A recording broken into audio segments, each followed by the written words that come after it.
What of the hunting, hunter bold? Brother, the watch was long and cold. What of the quarry ye went to kill? Brother, he crops in the jungle still. Where is the power that made your pride? Brother, it ebbs from my flank and side. Where is the haste that ye hurry by? Brother, I go to my lair to die. Tiger, tiger.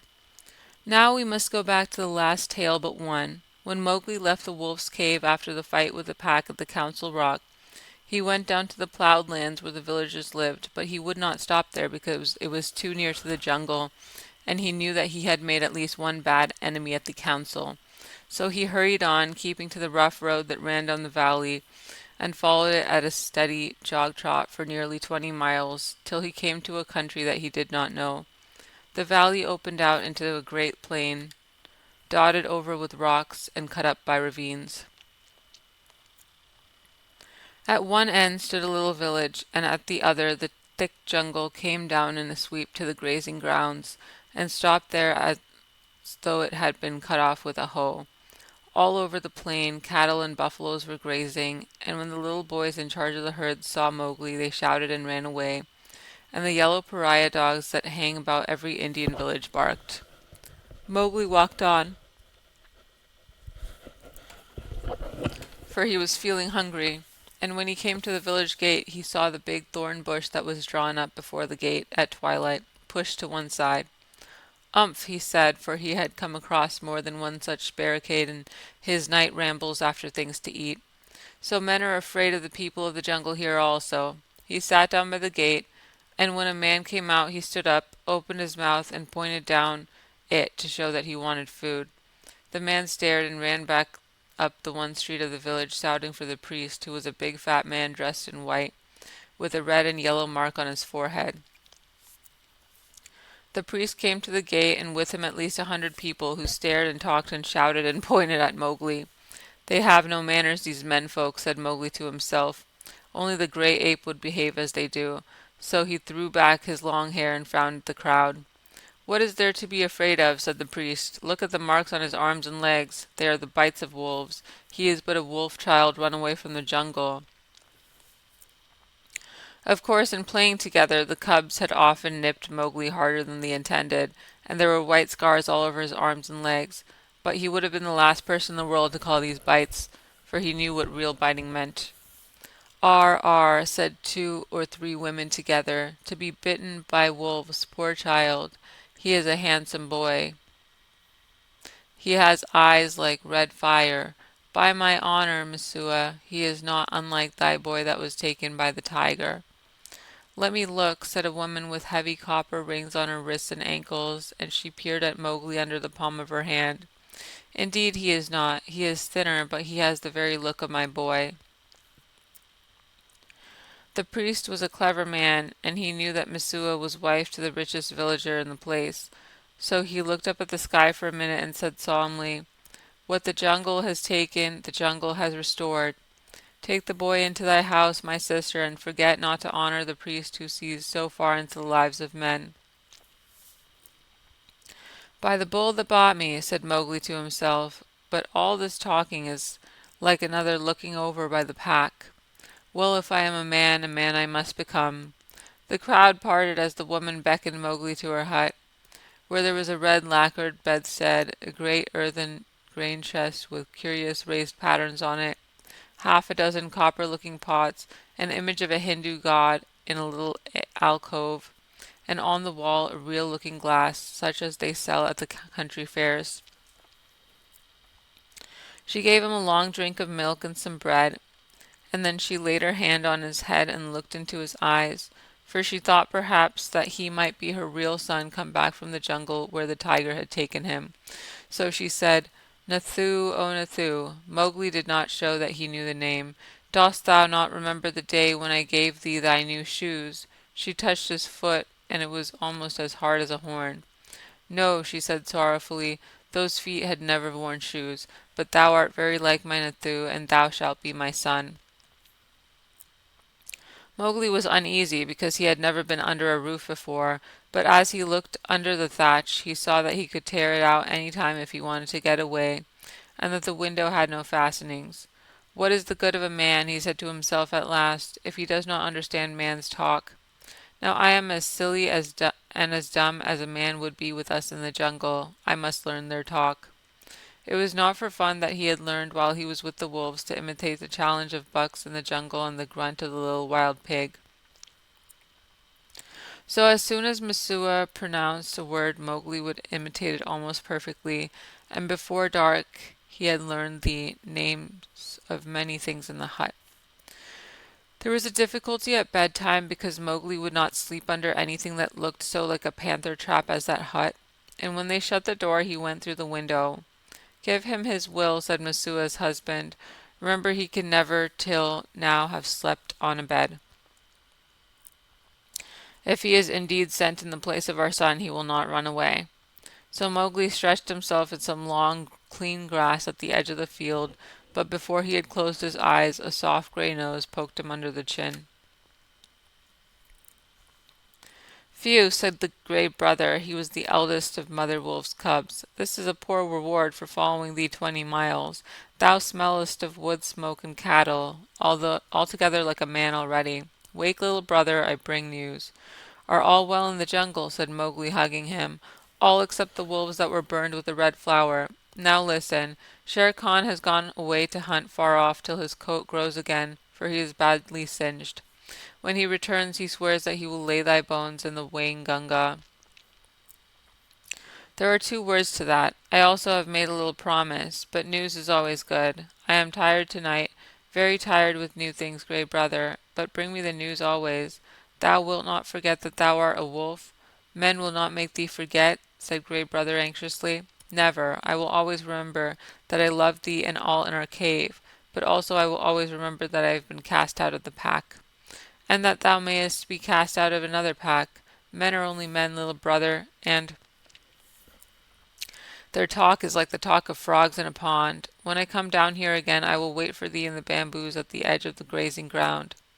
For 3 months after that night, Mowgli hardly ever left the village gate. He was so busy learning the ways and customs of men. First he had to wear a cloth round him, which annoyed him horribly, and then he had to learn about money, which he did not in the least understand, and about ploughing, of which he did not see the use. Then the little children in the village made him very angry. Luckily the law of the jungle had taught him to keep his temper, for in the jungle life and food depend on keeping your temper. But when they made fun of him because he would not play games or fly kites, or because he mispronounced some word, only the knowledge that it was unsportsmanlike to kill little naked cubs kept him from picking them up and breaking them in 2. He did not know his own strength in the least. In the jungle he knew he was weak compared with the beasts, but in the village people said he was strong as a bull. And Mowgli had not the faintest idea of the difference that caste makes between man and man. When the potter's donkey slipped in the clay pit, Mowgli hauled it out by the tail and helped to stack the pots for their journey to the market at Khanhiwara.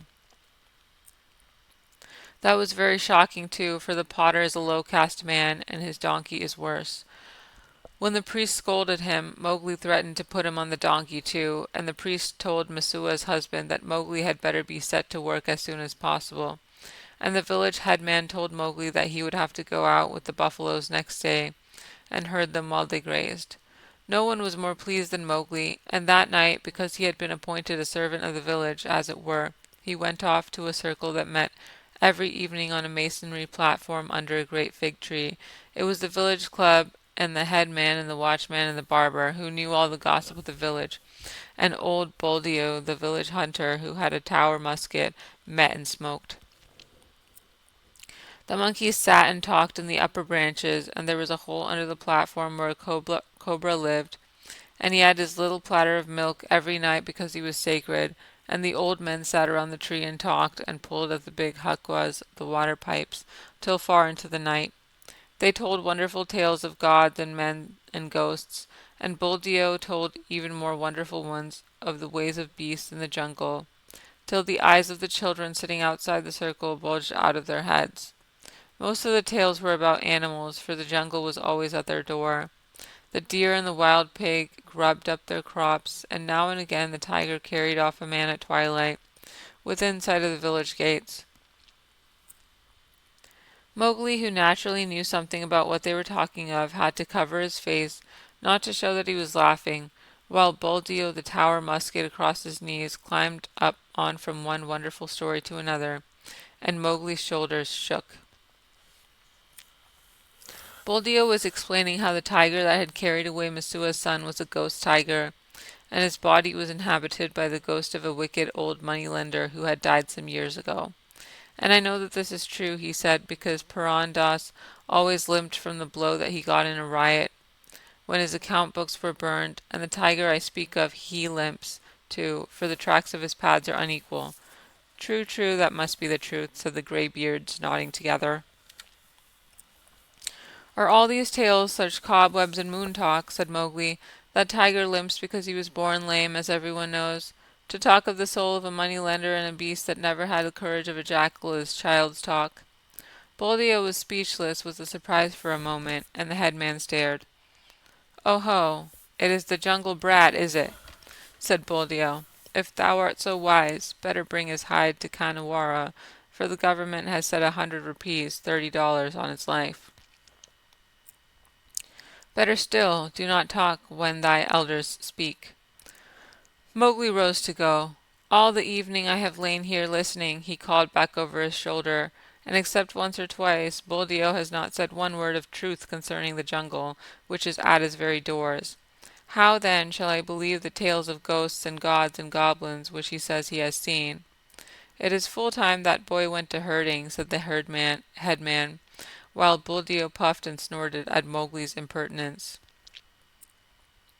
The custom of most Indian villages is for a few boys to take the cattle and buffaloes out to graze in the early morning and bring them back at night, and the very cattle that would trample a white man to death allow themselves to be banged and bullied and shouted at by children that hardly come up to their noses.